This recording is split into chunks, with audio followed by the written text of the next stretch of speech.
Hello friends, this is me Priya and welcome to the daily news analysis. तो जितने भी important articles हैं आज की न्यूज़ से रिलेटेड वो हम कवर करने वाले हैं, चाहे वो हिंदी हो, इंडियन इकोनॉमी हो, इकोनॉमिक टाइम्स हो, या फिर किसी भी इंपॉर्टेंट अगर पीआईबी की भी बात करते हैं तो जो इंपॉर्टेंट न्यूज़ आर्टिकल्स हैं वो आज हम कवर करेंगे। So let's start with the exam. सबसे पहले मैं आपको बता दूँ, यूपीएससी की बात करें, ठीक है, या फिर आप यूपीपीएससी की बात करें या स्टेट एग्जामिनेशन स्टेट पीएससी की बात करें, तो जितने भी इंपॉर्टेंट आर्टिकल्स हैं वो हम इसमें कवर करने वाले हैं। ठीक, let's start with our first topic क्या है। DRDO carries test flight out of, अगर आप देखेंगे तो ऑटोनोमस यूएवी। नाउ यूएवी सबसे पहले डीआरडीओ की बात करते हैं, ठीक है। कुछ इंपॉर्टेंट टर्म्स इसमें उठाते हैं। न्यूज़ पढ़ने का तरीका ये करिए, हेडिंग से जो आपको इंपॉर्टेंट टर्म दिख रहा है कि आपके सिलेबस में है तो उसको उठाइए। सबसे पहले आपको क्या दिख रहा है, डीआरडीओ, ठीक है। बार बार हम पढ़ रहे हैं, इसका फुल फॉर्म आपको जानना ज़रूरी है, कब ये फॉर्म हुआ वो जानना ज़रूरी है, कौन इसका प्रेजेंट चेयरमैन है वो जानना ज़रूरी है, क्या इंपॉर्टेंट मिशन है वो आप देख सकते हैं, ठीक। दूसरा यूएवी की बात करते हैं, ठीक। तो ये क्या होता है, अगर आप देख सकते हैं, अनमैन्ड एरियल व्हीकल होता है, ठीक। अब हम देखते हैं क्या है, hailing it as a major milestone in the development of unmanned aircraft. DRDO ने क्या किया है, पहली फ्लाइट टेस्ट करी है, ठीक। यानी अपने पंखों पे है ना और कलर देते हुए इन्होंने क्या किया है, अपनी जितनी भी सक्सेस है, अभी आप देख रहे हैं पिछले कई दिनों से हम लोग इनकी बहुत सारी फ्लाइट्स पढ़ रहे हैं, ठीक है। बहुत सारे इन्होंने, आप देखेंगे, मिसाइल को टेस्ट फायर किया था सक्सेसफुल तरीके से। तो उस सारी चीज़ों के बाद एक और चीज़ लिस्ट में आ गई, वो क्या है, इन्होंने फ्लाइट टेस्ट किया है बहुत ही अच्छे तरीके से ऑटोनोमस फ्लाइंग विद टेक्नोलॉजी का, ठीक। कहाँ पर किया है, एरोनॉटिकल टेस्ट रेंज में। ये कहाँ पर है, कर्नाटक के चित्रदुर्ग में। तो वेरी इंपॉर्टेंट, प्लेस को भी ध्यान रखिए, इनके हिसाब से मैच द फॉलोइंग में आ रहा है कि एरोनॉटिकल टेस्ट रेंज कहाँ पर है, तो ये कर्नाटक के चित्रदुर्ग में है। डिफेंस मिनिस्टर की बात करते तो उन्होंने कहा ये बहुत बड़ा अचीवमेंट है, बहुत बड़ी उपलब्धि है हम सब के लिए।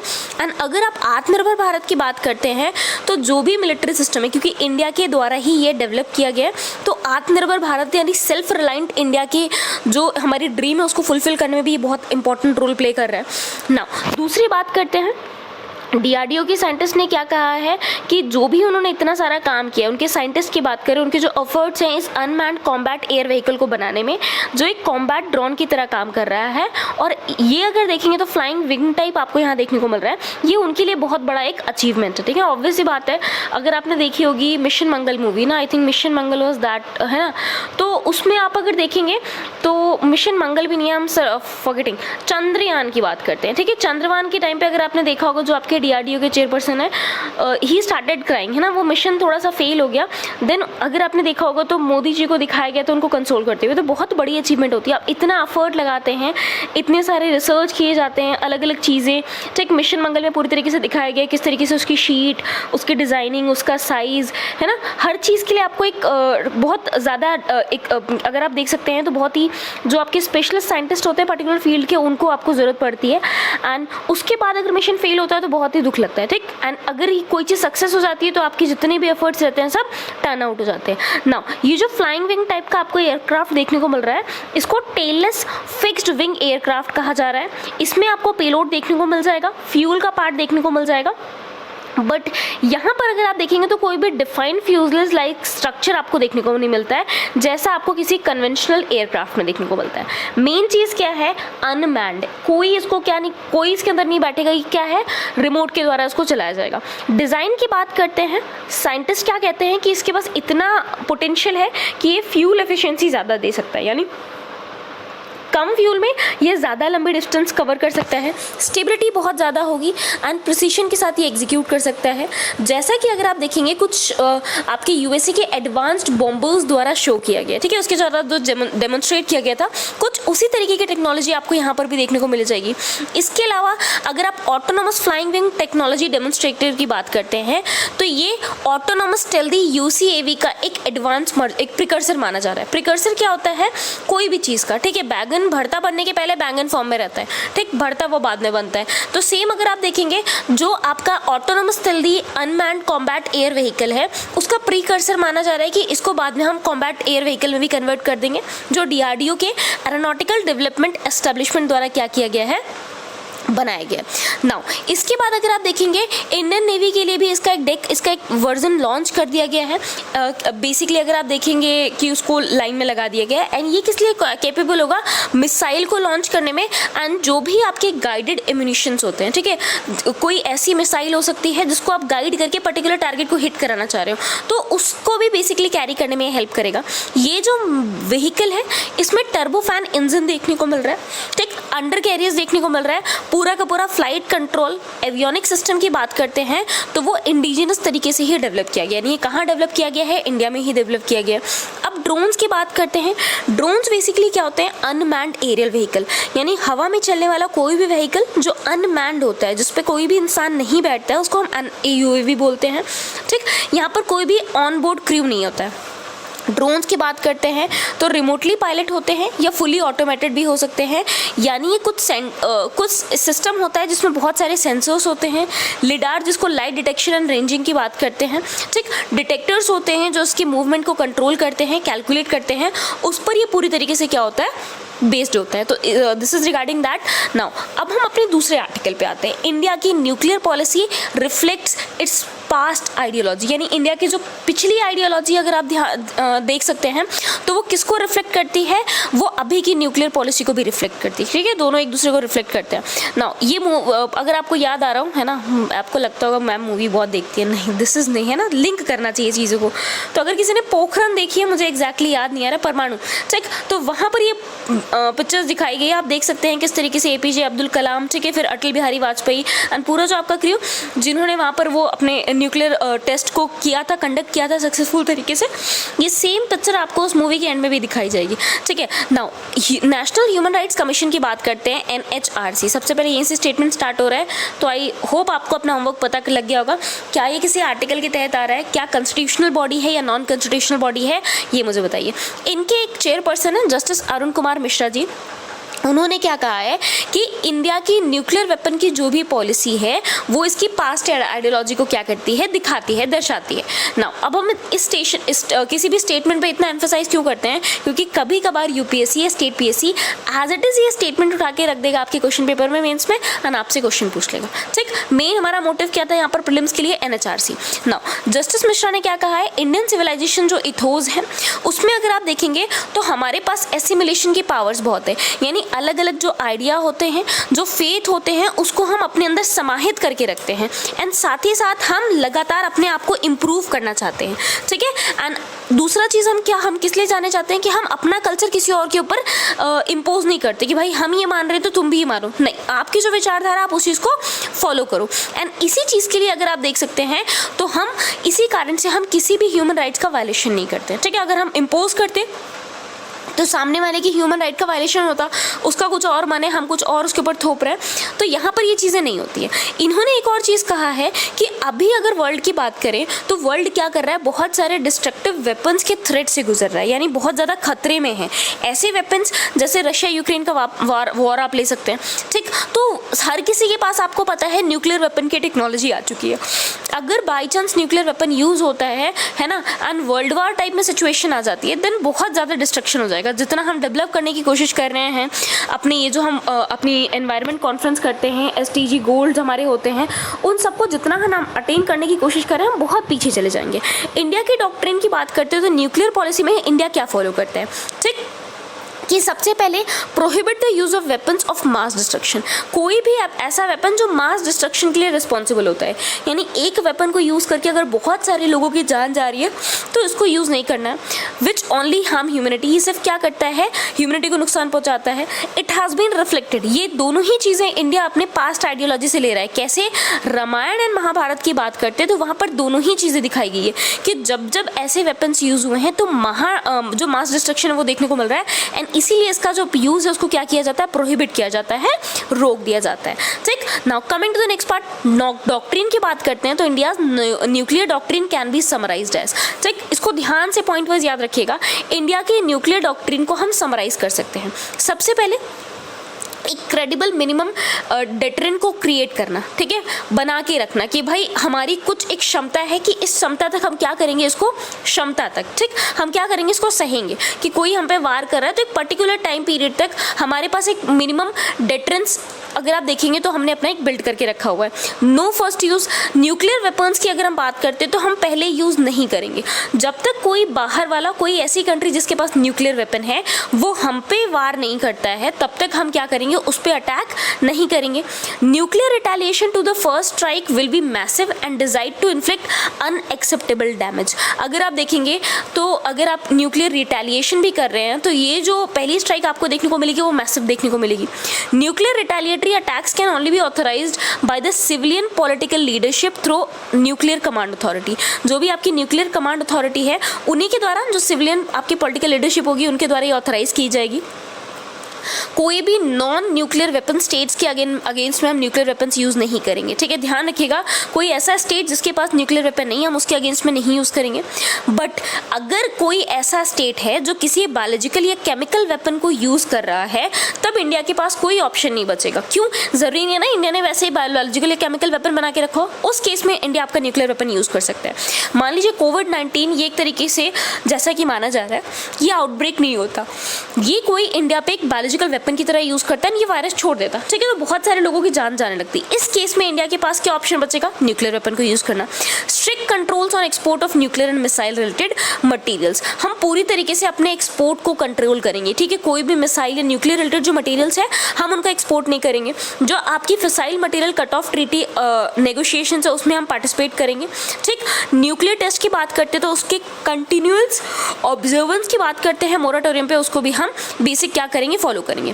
Continued commitment to the goal of nuclear weapon free world, हम लगातार ऐसा काम करेंगे कि हम दुनिया से न्यूक्लियर वेपन को, बेसिकली हम वर्ल्ड को कैसा बना सके, न्यूक्लियर वेपन फ्री, ठीक। बट ऐसा हमें क्यों करना पड़ रहा है? इंडिया ने न्यूक्लियर टेस्टिंग क्यों की? हम छुपना चाह रहे थे, हम पाकिस्तान या यूएस से जीतना चाह रहे थे? नहीं, क्योंकि सबके पास न्यूक्लियर वेपन है तो हमारे पास भी होना जरूरी है। कल को ये ना हो, चाइना मान लीजिए, अभी अगर आप देखेंगे जो भी आपकी गलवन वैली वाला रीजन था, ठीक, डोकलाम वाला इशू आप देख सकते हो, तो ऐसा ना हो जाए कि वहाँ पर चाइना भाई खुश हो जाए कि हमारे पास न्यूक्लियर वेपन है, इंडिया के पास नहीं है तो हम इसको कुछ भी डरा सकते हैं। नहीं, हमें दुनिया को सिर्फ ये दिखाना था कि हम भी न्यूक्लियर वेपन बना सकते हैं, हमारे पास भी ये टेक्नोलॉजी है, हम सक्सेसफुल इसको टेस्ट कर चुके हैं, बट हमने सिर्फ बना के रख लिया अपनी सेफ्टी के लिए।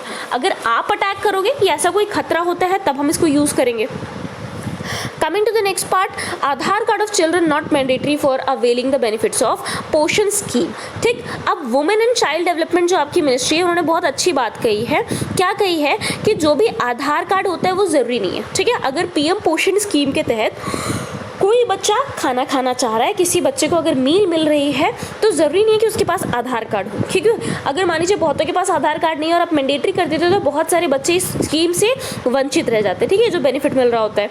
अब बेसिक क्या हो जा रहा है इसमें, अगर आप देखेंगे तो इसमें जो मदर का आधार कार्ड है उसके तहत, उसको देख कर भी अगर आप देखेंगे तो बच्चों को भी बेनिफिट्स प्रोवाइड किए जा रहे हैं। ये जो MDM स्कीम है, मिड डे मील स्कीम है स्कूल की, ये जो प्रोग्राम आपको देखने को मिल रहा है ये सिर्फ और सिर्फ किस लिए लाया गया है, ताकि जो भी स्कूल एज के चिल्ड्रन हैं पूरी ऑल ओवर द इंडिया, उनको हम न्यूट्रिशनल तरीके से और ज़्यादा बेसिक क्या बना सके, सशक्त बना सके।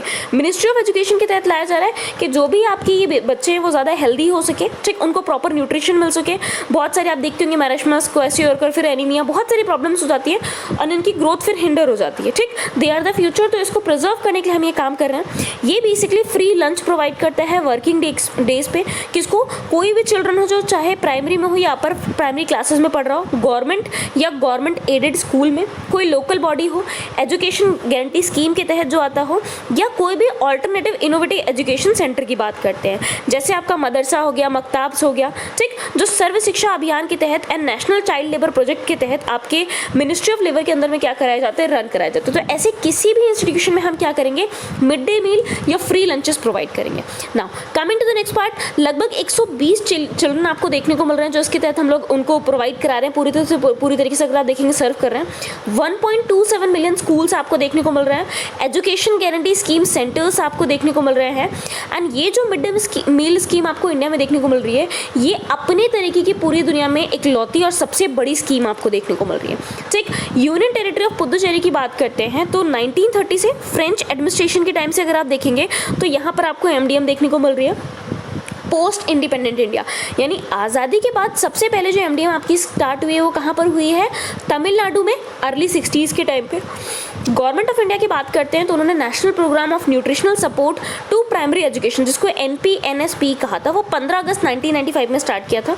2002 में अगर हम देखेंगे तो हमने ये स्कीम पूरे स्टेट्स में, ठीक, under the orders of supreme court of India, यानी सुप्रीम कोर्ट के ऑर्डर के बाद हमने ये पूरे ऑल ओवर द इंडिया हमने क्या कर दी, इंप्लीमेंट कर दी। उसके बाद इसका जो नाम है इसको चेंज करके PM पोषण यानी प्रधानमंत्री पोषण शक्ति निर्माण स्कीम कर दिया गया सितंबर 2021 में। किसके द्वारा? मिनिस्ट्री ऑफ एजुकेशन के द्वारा, जो क्या है, नोडल मिनिस्ट्री फॉर स्कीम के काम करती है। अब आप सोच रहे होंगे ये तो आर्टिकल ऐसा लग रहा है कि हम लोग मेंस की तैयारी कर रहे हैं ना, प्रीलिम्स तो पास हुए नहीं मैम, पहले मेंस पढ़ाने लगी। नहीं, अब आप देखिए यहाँ पर अगर मैं बताऊँ आपको, मान लीजिए क्वेश्चन दिया जा रहा है, बिकॉज डिमांड चेंज हो रही है ना, प्रीलिम्स के एग्जाम की बात करें जो डिमांड चेंज हो रही है, डिमांड के अकॉर्डिंग आपकी सप्लाई चेंज होनी चाहिए।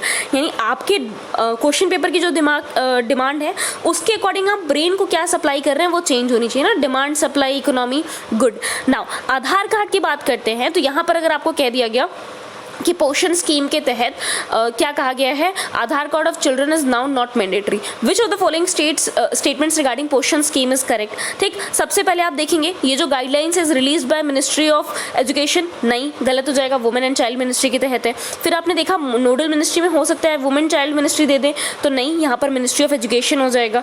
सबसे पहले अगर आप देखेंगे तो इसका नाम क्या था, NPNSPE, इसको 15 अगस्त 1990 में लॉन्च किया गया, टोटली गलत। तो ये सारी चीज़ें आपको पता होनी चाहिए, ठीक है ना। किसी भी अगर टॉपिक को पढ़ रहे हो तो उसको डिटेल में पढ़ो, क्योंकि डिटेल में अगर आप नहीं पढ़ोगे तो आपका प्रीलिम्स का क्वेश्चन भी क्या हो जाएगा, गलत। एंड अगर आप डिटेल में हर एक पॉइंट को कवर करते हुए चल रहे हो देन आपका मेंस भी बहुत ईजी हो जाएगा, है ना। Now central government also announce that an additional 24 lakh students receiving pre primary education at government and government aided schools will also be included under the scheme bye 2022। आपकी केंद्र सरकार ने कह दिया है कि लगभग 24 लाख और बच्चे जो प्री प्राइमरी गवर्नमेंट या गवर्नमेंट एडेड स्कूल में आ रहे हैं उनको भी 2022 तक हम इस स्कीम के अंदर ले जाएंगे। ये जो स्कीम है, एक और इम्पॉर्टेंट चीज़ है, नेशनल फूड सिक्योरिटी एक्ट 2013 के तहत इसको क्या किया गया, कवर किया गया। Very very important, keep that in mind, national food security act. दूसरा आपके लिए हम होमवर्क आ गया ना, मैं तो ढूंढती रहती हूँ ऐसे कुछ मिल जाए जो मुझे ना आता हो और आपको आता हो, है ना। आपसे मुझे पूछने को मिल जाए तो मैं जल्दी से होमवर्क दे दूँ, मुझे बड़ा मज़ा आता है ना।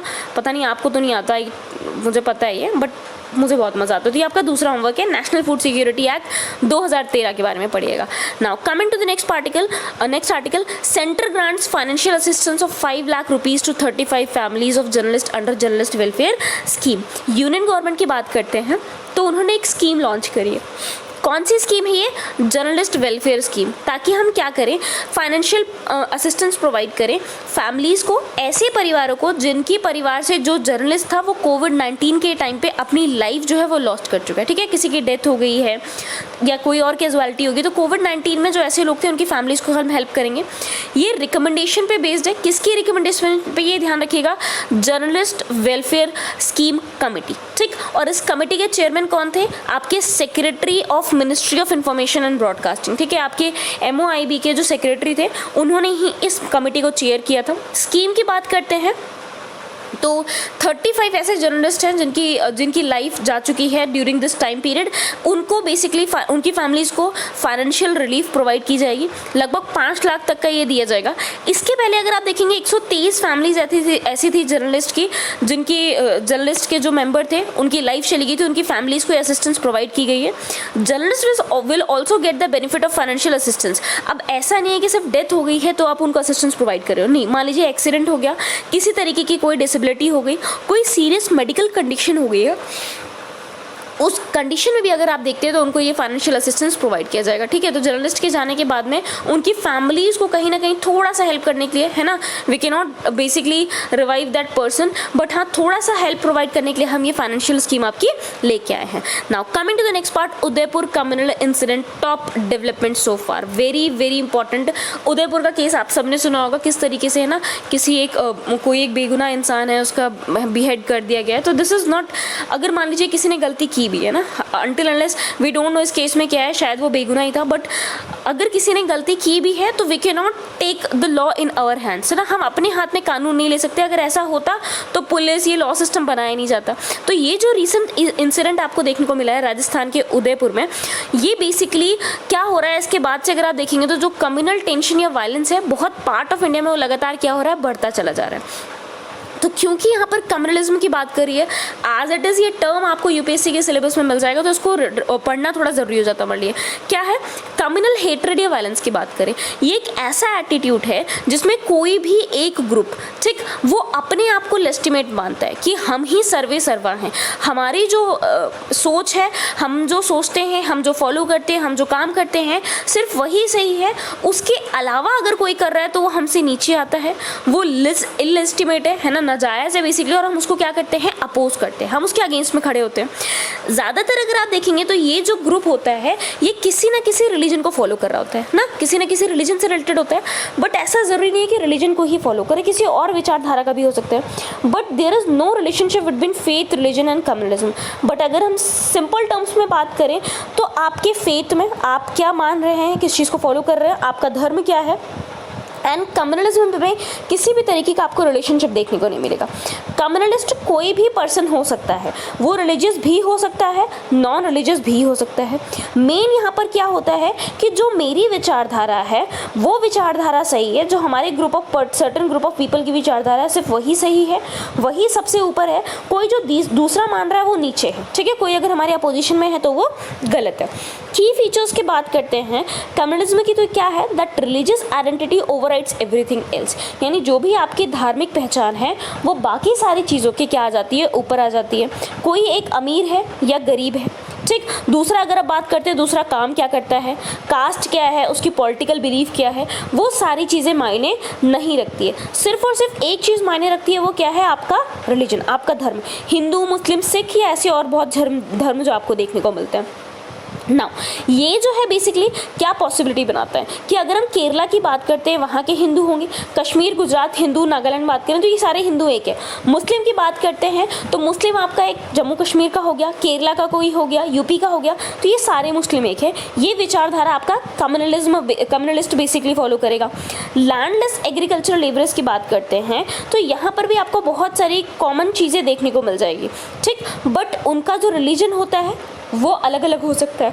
नाउ सेम चीज़ हम दूसरी बात करते हैं, कोर आइडियोलॉजी क्या है इन पीपल की, that who follow the same religion have common interest, they have the same political, economical and social interest. मतलब कोई अगर ग्रुप ऑफ पीपल है, अगर वो एक ही रिलीजन को फॉलो कर रहे हैं तो उनकी बाकी इंटरेस्ट भी सेम होंगे, है ना। सेम पॉलिटिकल, मतलब जो उनकी अगर आप राजनीतिक सोच देखेंगे, धार्मिक, सामाजिक सोच या बेसिक उनकी किसी इकोनॉमिक सोच की बात करेंगे, सब सेम होगी। मल्टी रिलीजियस सोशल सोसाइटी की बात करते हैं, जैसे इंडिया में को देखने को मिलता है, जो भी कॉमन इंटरेस्ट होता है किसी भी एक रिलीजन का वो डिसिमिलर होता है। किसी दूसरे रिलीजन की बात करते हैं तो उससे बिल्कुल भी ये मैच नहीं करेगा। एंड अगर आप देखेंगे जो एक रिलीजन को फॉलो करने वाला अगर कोई इंसान है तो उसका इंटरेस्ट दूसरे वाले से बिल्कुल डिफरेंट होगा। कम्युनलिज्म वो आइडियोलॉजी है on which communal politics is based, ठीक है। इसी पे बहुत सारे आप देखते होंगे, जो भी आपकी पॉलिटिक्स होती है, राजनीति आप किसी भी टर्म्स में, ठीक है, कोई एक पॉलिटिकल पार्टी वो क्या करता है, कम्युनल पॉलिटिक्स के थ्रू वोट गेन करने की कोशिश करता है, ठीक है। तो वहीं से अगर आप देखेंगे तो ये कम्युनलिज्म का जो आइडिया है वो ओरिजिनेट होने लगता है।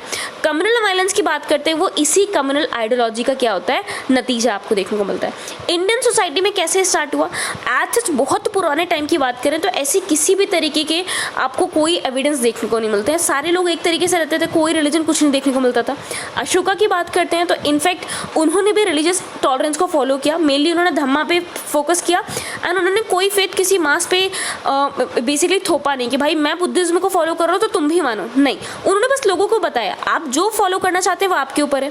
अकबर की बात करते हैं तो इन्होंने सेकुलर प्रैक्टिस, यानी ऐसी प्रैक्टिस जिसमें हम किसी भी एक धर्म को ऊपर नहीं मानते, सबको बराबर मानते हैं, वो इन्होंने फॉलो किया। उसका बहुत ही अच्छा एग्जाम्पल दिया। जिजिया टैक्स को इन्होंने हटा दिया। दिन इलाही या इबादत खाना की बात करते हैं तो इसको इन्होंने स्टार्ट किया, ठीक। नाउ यहाँ पर आपके लिए इंपॉर्टेंट टैक्स है जिजिया टैक्स। व्हाट इज दिस, ये देखिएगा।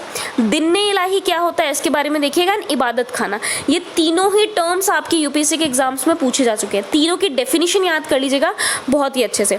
नाउ सेम रिस्पेक्ट की बात करते हैं तो अलग अलग कल्चर या ट्रेडिशंस आपको अलग अलग किंगडम में देखने को मिला था, बट वहाँ पर अगर आप देखेंगे तो पीस एंड हार्मनी मेंटेन थी। ऐसा नहीं था कोई दूसरे को नीचा दिखा रहा है कि तुम्हारा रिलीजन गंदा है या ऐसा है, कुछ नहीं, ऐसा कुछ नहीं होता था। बहुत सारे रूलर्स की बात करते हैं, Aurangzeb were least tolerant of other religious practices. Aurangzeb किसी भी इस तरीके से, जैसे अकबर के टोटली अगेंस्ट में थे, ठीक।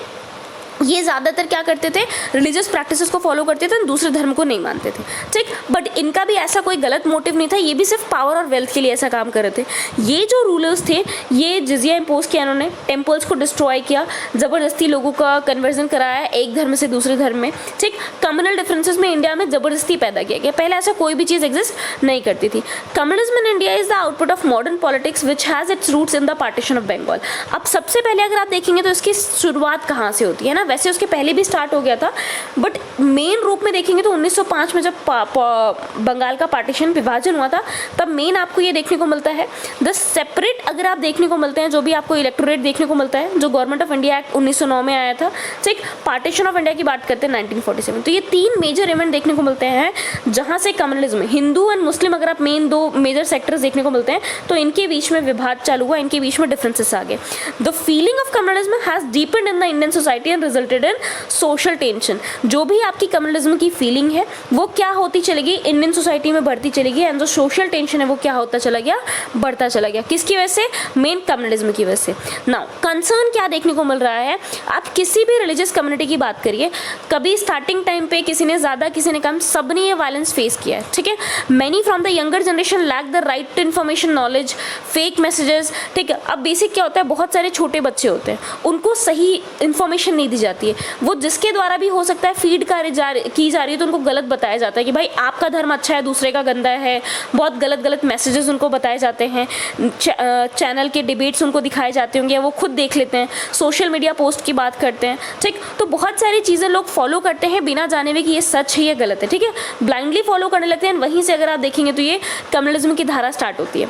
अनएम्प्लॉयमेंट एंड प्रोवर्टी इसमें इंपॉर्टेंट रोल प्ले करता है। एक तो आप बेरोजगार है, दूसरा गरीब है, तब आप इस किस्म की आइडियोलॉजी को फॉलो करेंगे, एंड मेन जो आपका जो सच है उसको छोड़ के आप इसके पीछे फॉलो करेंगे, ठीक। Now social media has become infamous for the spread of communal hatred. अगर आप देखेंगे तो अभी एक नुपुर शर्मा वाला बहुत ज़्यादा चल रहा है, ठीक। ये जो भी चीज़ें, आप सिर्फ एक चीज़ सोचिए कि सोशल मीडिया की वजह से ही ये इतना ज़्यादा स्प्रेड हो गया। ना सोशल मीडिया होता, ना सोशल मीडिया इसको इस तरीके से शो करता, ना ही ये किसी तरीके के प्रोवोकिंग मटेरियल का काम करता, isn't it. So social media भी इसमें एक बहुत गलत रोल प्ले कर रहा है। Real sufferers are the poor, इसमें सबसे जो ज़्यादा सफ़र करते हैं वो कौन होते हैं, आपके जो गरीब लोग होते हैं, है ना। वो बेसिक इस लोगों के बहकावे में आते ये काम करने चले जाते हैं, फिर किसी तरीके का मान लीजिए कोई प्रोटेस्ट कर रहे हैं इलीगल तरीके से, देन उनको फिर और सफ़र करना पड़ता है, ठीक है। समटाइम चिल्ड्रन की बात करते हैं तो वो अपने पेरेंट्स भी लॉस कर देते हैं। तो ये इंडियन कॉन्स्टिट्यूशनल वैल्यूज़ की बात करते हैं, संवैधानिक ढांचे की बात करते हैं, सेक्युलरिज्म की बात करते हैं, उसके लिए बहुत बड़ा खतरा है ये, ठीक। Unity and integrity of nation की बात करते हैं, प्रीएम्बल में हमारे लिखा हुआ, उसके लिए भी खतरा है, ठीक। सिर्फ और सिर्फ ये हेट्रेड की फीलिंग को बढ़ाता है कम्युनल लाइन्स पे। तो दीज आर द थिंग्स जो कम्युनल के आपको ड्रॉबैक्स देखने को मिल रहा है, ठीक। इंटरनेशनल मीडिया की बात करते हैं तो वहाँ पर इंडिया की बहुत ही गलत इमेज देखने को मिलती है। जम्मू कश्मीर के इशू की ले लीजिए बात, ठीक। टूरिज्म को बहुत ज़्यादा हर्ट होता है, बहुत सारे लोग इंडिया में आने से डरेंगे कि भाई नहीं इतना गंदा देश है, यहाँ पर ऐसा हो रहा है, एक रिलीजन को नहीं रिस्पेक्ट किया जा रहा है, तो टूरिज्म में भी लॉस होगा, एंड देन अल्टीमेटली आप देखेंगे इकोनॉमी को लॉस होगा एंड इंडिया की ग्रोथ कम हो जाएगी, ठीक। और बाकी जो अगर लोगों की बात करेंगे तो पूरी ज़िंदगी भर वो फियर में ही जीते रहेंगे, इमोशनल बेसिकली ब्रोकर या इनसिक्योर होके कि भाई हम लोग का ग्रुप बहुत छोटा है, हम लोग बहुत ही इन्फीरियर लोग हैं, हम लोग की रिलीजियस कम्युनिटी को रिस्पेक्ट नहीं किया जा रहा है, एंड ये सारी चीज़ों से क्या होता है, लोगों के बीच में इनसिक्योरिटी बढ़ती चली जाती है, ठीक है। सो दिस इज रिगार्डिंग किसके बारे में, आपने कम्युनल वायलेंस के बारे में। Now coming to the next part, government hikes duty on gold to question rupee. अब बेसिक क्या कर रहा है, रुपये को क्वेश्चन करने के लिए, रुपये को बचाने के लिए। क्यों, गोल्ड को हम जितना ज़्यादा इंपोर्ट करेंगे, ठीक, क्योंकि गोल्ड इंडिया में इतना होता नहीं है, तो हमें अगर लोगों की डिमांड बढ़ेगी गोल्ड बाहर से मंगाना पड़ेगा। बाहर से गोल्ड इंपोर्ट करेंगे तो हमें इंडिया के पास रखा हुआ जो फॉरेन रिजर्व है, क्यों, बाहर से गोल्ड लेंगे तो कोई हमको रुपये में थोड़ा ना बेचेगा, ठीक। इंडिया से नहीं लेना है, किसी और देश से, किसी और देश की करेंसी हमको देनी पड़ेगी, तो इंडिया के पास रखी हुई दूसरे देश की जो करेंसी होती है उसको हम बोलते हैं फॉरेन रिजर्व, ठीक। फॉरेन रिजर्व हमारे पास कम होगा तो इंडिया की इकोनॉमी नीचे चली जाएगी, इंडिया की ग्रोथ कम हो जाएगी, इंडिया का जो रुपी है वो बहुत ज़्यादा कमज़ोर हो जाएगा।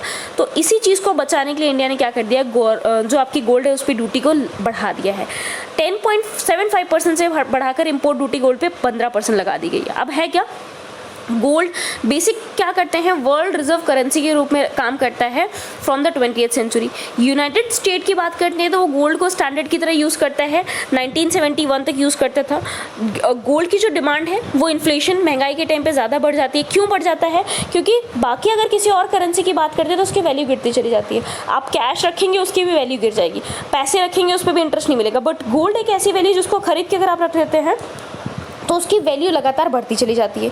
गोल्ड को डाइल्यूट नहीं कर सकते, इसीलिए इसकी वैल्यू एज इट इज़ बनी रहती है जैसी दूसरी करेंसीज के कंपैरिजन में। ठीक, इंडियन इकोनॉमी की बात करते हैं, ज्वेलरी एंड ज्वेलरी इंडस्ट्री की बात करते हैं तो ये जो सेक्टर है one of the largest in world देखने को मिल रहा है, क्योंकि लगभग 29% दुनिया का कंजम्पशन आपको यहीं देखने को मिल जाता है। 65% जो ज्वेलरी है इंडिया में वो हैंडमेड है। गोल्ड माइन की बात करते हैं, ये एक sustainable socio economic development India में लेके आता है। क्यों? जो गोल्ड माइनिंग इंडस्ट्री है इसमें बहुत ज़्यादा इंपॉर्टेंस इंडिया में नहीं मिलेगी। क्यों? बहुत ज़्यादा गोल्ड की खदानें नहीं है, बहुत ज़्यादा गोल्ड की रिजर्व नहीं है हमारे पास। रिफाइनिंग की बात करते हैं तो नई कैपेबिलिटीज़ इंडिया में देखने को मिल रही है। क्यों? इसकी नई जो कैपेसिटी है इंडिया की कितनी हो चुकी है, 1450 टन। सो अपने रुपये को कंजर्व करने के लिए, डिमांड को कम करने के लिए, ताकि हम गोल्ड कम से कम बाहर देश से बनाएं, इंडिया ने क्या किया है, इम्पोर्ट ड्यूटी गोल्ड पे बढ़ा दी है। दूसरा हमारा इंपॉर्टेंट न्यूज़ आर्टिकल है PMI hence manufacturing slowed to a 9-month low. आपके global India manufacturing purchasing managers index की बात करते हैं जिसको PMI कहा गया है, वो मई 2020 में 54.6 था, अब ये कम होकर 53.9 आ गया। अब आप सोच रहे होंगे परचेजिंग मैनेजर्स इंडेक्स क्या है। ठीक है, किसी भी मैनेजर की purchase, manufacturing purchasing managers index. ठीक, परचेज करने की जो टेंडेंसी है उसको आप देख सकते हैं वो क्या हो जा रहा है, कम हो जा रहा है। तो एक तरीके से इंडिया की ग्रोथ को देखें तो कम जा रहा है। परचेजिंग मैनेजर्स इंडेक्स की बात करते हैं, ये इंडिकेटर है ऑफ बिजनेस एक्टिविटी। चाहे आप मैन्युफैक्चरिंग की बात करें या सर्विस सेक्टर की बात करें, किसी फैक्ट्री में आप मैगी बना रहे हो या कहीं पर डॉक्टर्स को प्रोड्यूस कर रहे हो, ठीक है, मतलब उनकी सर्विसेज की बात करते हैं, कॉल सेंटर्स की बात करते हैं, तो इस पे जो बिजनेस एक्टिविटीज़ को दिखाता है ये सर्वे बेस्ड मेजर है। ठीक है, यानी सर्वे द्वारा इसको लाया जाता है एंड मंथ परसेप्शन आप देखते रहते हैं। बेसिक अगर आप देखेंगे तो उसको कैलकुलेट किया जाता है सेपरेट, यानी मैन्युफैक्चर एंड सर्विस सेक्टर्स की बात करते हैं तो इनका कंपोजिट इंडेक्स ना निकाल के हम अलग अलग इसको कैलकुलेट करते हैं। 1948 में इसको स्टार्ट किया गया था, किसके द्वारा, यूएस बेस्ड एक इंस्टीट्यूट है जिसका नाम है supply management, the purchasing management institute of supply management. ठीक, तो ध्यान रखिएगा, आपसे पूछ सकता है कि इंडिया में जो अभी परचेजिंग मैनेजर्स इंडेक्स निकला था उसको कौन निकालता है, तो यूएस बेस्ड एक इंस्टीट्यूट सप्लाई मैनेजमेंट का है, उसके द्वारा निकाला गया है। एंड ये बहुत ही इंपॉर्टेंट इंडिकेटर हो गया है बिजनेस एक्टिविटी का, यानी किसी कंट्री में बिजनेस एक्टिविटीज कैसे चल रही है इसको मेजर करने के लिए अक्रॉस द वर्ल्ड इसको मेजर करते हैं।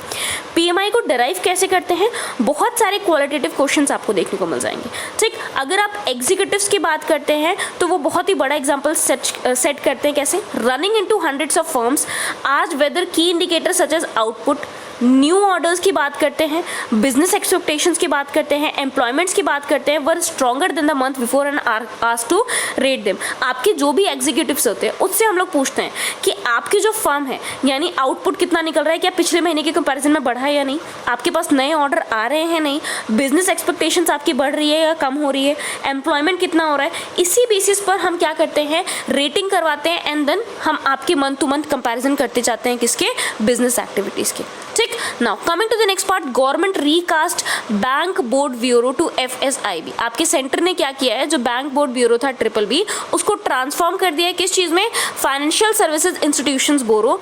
किस तरीके से, कुछ अमेंडमेंट करते हुए।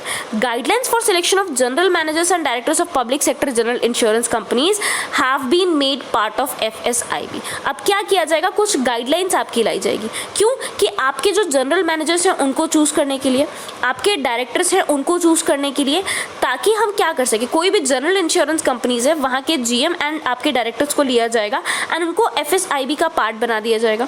बहुत सारे अमेंडमेंट्स किए जा रहे हैं।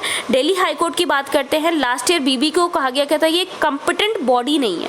ठीक, एक कंपिटेंट बॉडी की तरह काम नहीं कर रही है एंड इसीलिए अगर देखेंगे तो इसको चेंज करके बहुत सारे स्टेट ओन्ड जनरल इंश्योरेंस में से जो इंश्योरेंस हैं आपके, वहाँ से डायरेक्टर्स को, मैनेजर्स को लाया जा रहा था ताकि ये बोर्ड बनाया जा सके। तो पहले जो ये बोर्ड था ये करता क्या था, ये एक ऑटोनॉमस बॉडी थी, स्वचालित बॉडी थी किसकी, भारत सरकार की, जिसका मेन काम था search and select opposite personages for board of public sector banks. जो भी आपके पब्लिक सेक्टर बैंक के बोर्ड होते हैं उसके लिए जो भी आपके अपोजिट पर्सोनेजेस होते हैं, ठीक है। आपको एक और होमवर्क मैं दे रही हूँ, what is the meaning of opposite, ठीक है। एक तो अपोजिट होता है ओ एंड एक आपका अपोजिट होता है, इसका मतलब बताइएगा, ठीक है। तो जो भी आपका काबिल एक व्यक्ति होगा, एक व्यक्तित्व होगा, उसको चुनने के लिए बनाया गया है। पब्लिक सेक्टर फाइनेंशियल इंस्टीट्यूशंस की बात करें, इंश्योरेंस कंपनीज की बात करें एंड मेजर्स लेने होंगे। अगर कॉर्पोरेट गवर्नेंस की बात करते हैं तो उसमें क्या क्या चीज़ें हम सुधार कर सकते हैं, क्या क्या चीज़ें और करनी चाहिए, उसको रिकमेंड करने के लिए आपका ये बनाया गया था। Central government notified the amendment to the nationalised banks management and miscellaneous provision schemes 1980 providing the legal framework for composition and functions of BBB। Now March 23 2016 को हमारे सेंट्रल गवर्नमेंट ने क्या किया, हमारा एक एक्ट था national banks management and miscellaneous provision schemes 1980, उसमें बहुत सारे चेंज किए, उसमें लीगल फ्रेमवर्क प्रोवाइड किया कि किस तरीके से बैंक बोर्ड ब्यूरो को हम क्या कर सकते हैं, इसको बेसिकली इसकी फंक्शनल को रेगुलेट कर सकते हैं। ये जो ब्यूरो है उसके बाद ही स्टार्ट किया गया अप्रैल 1 2016 में एक ऑटोनॉमस रिकमेंडेटरी बॉडी के द्वारा कि आप क्या करेंगे, रिकमेंडेशंस लेंगे कि आप पब्लिक सेक्टर बैंक्स में किस तरीके से गवर्नेंस को चला सकते हैं। एंड किसकी कमिटी पे ये लाया गया था, पीजे नायक कमिटी, वेरी वेरी इंपॉर्टेंट, पीजे नायक कमिटी, ठीक है। तो इसको भी ध्यान रखिएगा किसकी रिकमेंडेशन पे आपका ये बैंक क्या किया गया था, ये जो बैंक बोर्ड ब्यूरो है ये आपका कंस्टिट्यूट किया गया था। Now coming to the next part, lakhs of devotees throng Puri to attend annual Rath Yatra. आपके लगभग लाख ऑफ डिवोटीज, रथ यात्रा आपकी कहाँ से स्टार्ट होती है मुझे बताइएगा, ठीक। तो आपकी हर साल आपको ये यात्रा देखने को मिल जाएगी एंड इसमें बहुत सारे डिवोटीज पार्ट करते हैं। 3 आपको रथ देखने को मिल जाएंगे, किसके, 3 भाई बहन थे। कौन 3 भाई बहन थे, लॉर्ड बालभद्र की बात करते हैं, जगन्नाथ की बात करते हैं, देवी सुभद्रा की। जगन्नाथ किसका अवतार है वो मुझे बताइएगा, ठीक है। तो तीनों भाई बहनों की हम रथ अलग अलग निकालते हैं, तीनों की मूर्तियों के साथ में, उसको लगभग अगर आप देखेंगे श्री जगन्नाथ टेम्पल से लेके ये यात्रा चालू हो जाती है। For the first time in 2 years devotees turn up for रथ यात्रा। क्यों, कोविड-19 की वजह से अगर आप देखेंगे तो ये रथ यात्रा नहीं हो रही थी एंड जो आपके लोग थे उनका नंबर्स बहुत कम रखा गया था, ठीक है। बहुत ही लिमिटेड लोगों को इस रथ यात्रा में अगर आप देखेंगे तो एंट्री करने के लिए या उसमें पार्टिसिपेट करने के लिए अलाउ किया गया था। बट अब फिर से आप देखेंगे तो इस सारे जितने भी रिस्ट्रिक्शंस है सबको हटा दिया गया एंड अब बहुत सारे डिवोटीज अचानक से यहाँ पर आपको देखने को मिल रहे हैं। Ministry of railways had announce that it will run over 200 special trains during the Yatra for smooth travel and convenience of the pilgrims. आपके जितने भी पिलग्रिम्स होंगे, जो भी आपके यात्री होंगे, ठीक है, आपके धर्म यात्री होंगे, उनकी बेसिकली कन्वीनियंस के लिए ताकि वो आराम से आ जा सके 200 स्पेशल ट्रेन्स चलाई जाएंगी। चीफ मिनिस्टर नवीन पटनायक की बात करते हैं, गवर्नर गणेशी लाल की बात करते हैं, यूनियन एजुकेशन जो minister Dharmendra Pradhan and chief justice of Odisha की बात करते हैं हाईकोर्ट एस मुरलीधरन। उन्होंने बेसिकली आपके कैरियर्स की बात करते हैं तो उसको टो किया है। सो ये आप समझ गए होंगे कहाँ पर हो रहा है, ओडिशा में हो रहा है। In view of congregation of massive crowd 180 police platoons led by 1000 train officers were deployed. अब आप देखेंगे इतना बड़े नंबर पे जब लोग इकट्ठा हो रहे हैं ना, आप कुंभ के बारे में भी आपने देखोगे तो आपको वहाँ पर पुलिस प्लाटून्स लगाने की जरूरत है ना, ताकि किसी तरीके की भगदड़ ना हो, लोगों को किसी तरीके का इनकन्वीनियंस ना देखने को मिले। तो इसीलिए 180 पुलिस प्लाटून्स यहाँ पर आपके क्या किए गए हैं, डिप्लॉय किए गए। Okay, so this is regarding Jagannath यात्रा के बारे में। ठीक, थोड़ा सा मैंने अभी इसमें डिटेल नहीं दी है but as it is important. एक बार कुछ इंपॉर्टेंट फैक्ट्स मेरे से रह गए, वो आप मुझे बता दीजिएगा कमेंट सेक्शन में, ठीक है। रीड कर लीजिएगा सिर्फ जगन्नाथ यात्रा के बारे में, nothing else. Okay, now coming to the next part, India is world's pharmacy, Mandaviya. अगर हम बात करते हैं, हमारे यूनियन हेल्थ मिनिस्टर हैं मनसुख मांडविया जी, इन्होंने क्या कहा है, इंडिया दुनिया की फार्मेसी है। फार्मिकोपियो की बात करते हैं, ये इंपॉर्टेंट है टू डेवलप अ स्वस्थ एंड समृद्ध भारत। अगर हम इंडिया को स्वस्थ और समृद्ध बनाना चाहते हैं, डेवलप्ड प्रॉस्पेरस बनाना चाहते हैं, तो बेसिक हमारे लिए क्या इंपॉर्टेंट है, फार्मेसी। मेडिकल प्रोडक्ट्स की बात करते हैं, vaccine, medicine, equipment to keep an eye on the effect of these medicine on patients, said union health minister. इन्होंने कहा है कि अगर हम इंडिया को इतना प्रॉस्पेरस बनाना चाह रहे हैं तो जो भी वैक्सीन है, मेडिसिन से इक्विपमेंट है, हमें इस पर अपनी नजरें गड़ा के रखनी पड़ेगी ना। टर्म्स में देखें तो यही कहा है कि इनका क्या अफेक्ट हो रहा है पेशेंट्स पे, ठीक है, नेगेटिव क्या है, पॉजिटिव क्या है, वो सारी चीज़ें हमें देखनी पड़ेगी। The minister release the 9th edition of Indian pharmacopoeia IP at Vigyan Bhavan and said the country should work towards getting the IP appreciated world wide. उन्होंने कहा कि इंडिया का जो 9th एडिशन है इंडिया फार्मेकोपिया का, उसको हमने विज्ञान भवन में लॉन्च कर दिया है एंड इंडियंस को काम करना चाहिए कि इसको ज़्यादा से ज़्यादा शेयर करें, ज़्यादा से ज़्यादा इसमें काम करें ताकि वर्ल्ड वाइड इसको क्या किया जा सके, अप्रिशिएट किया जा सके। Stating that India had become the pharmacy of the world by specialising generic medicine. Generic medicine की बात करते हैं तो उसमें स्पेशलाइज करके इंडिया वर्ल्ड में क्या बन चुका है, फार्मेसी, वर्ल्ड की फार्मेसी है ना, वर्ल्ड का दवाखाना बन चुका है। Formulation and manufacturing and by supplying medicine globally the minister said that there is a need to strengthen research in the pharmaceutical centre. अगर आप प्रेजेंटली टाइम पे देखेंगे तो हमने बहुत सारी मेडिसिन मैन्युफैक्चर की, सप्लाई की, एंड अगर आप देखेंगे तो अभी कोविड के टाइम पे हमने वैक्सीन्स भी सप्लाई की है, ठीक है। हालांकि अगर आप देखेंगे तो ऐसा नहीं हुआ कि हमने सब अपने पूरे इंडियंस की पॉपुलेशन को लगाया उसके बाद किया, नहीं, उसके पहले भी हमने सप्लाई की। कौन से मिशन के तहत सप्लाई की थी एंड कौन सी कंट्री को की थी वो मुझे बताइएगा, कौन सी कंट्रीज़ को किया था, ठीक है। सो इसीलिए इंडिया को वर्ल्ड की फार्मेसी कहा जा रहा है। Now India's pharma sector during Covid pandemic, India के फार्मिंग सेक्टर की बात करते हैं तो कोविड पैंडेमिक के टाइम पे क्या था, the world's pharmacy, India is the world's 3rd largest pharmaceutical producer and is considered pharmacy to the world. तीसरा सबसे बड़ा अगर फार्मास्यूटिकल प्रोड्यूसर वर्ल्ड में देखेंगे तो आपका इंडिया है एंड इसीलिए इसको वर्ल्ड की फार्मेसी भी कहा जा रहा है। अगर जेनरिक मेडिसिन की बात करते हैं तो ग्लोबली सबसे बड़ा प्रोड्यूसर देखने को मिल रहा है। 50% ऑफ ग्लोबल डिमांड अगर आप देखेंगे अलग अलग वैक्सीन्स की वो इंडिया ने फुलफिल की है।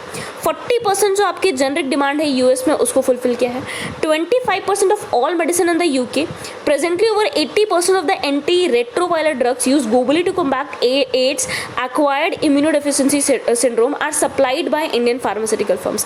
सो लगभग अगर आप देखेंगे एड्स को कम्बैट करने के लिए 80% जो आपका ड्रग है वो कौन आपका प्रोवाइड कर रहा है, इंडिया ही प्रोवाइड कर रहा है। सो इतना बड़ा आपका अगर आप देखेंगे फार्मास्यूटिकल मार्केट इंडिया का देखने को मिल रहा है, ठीक।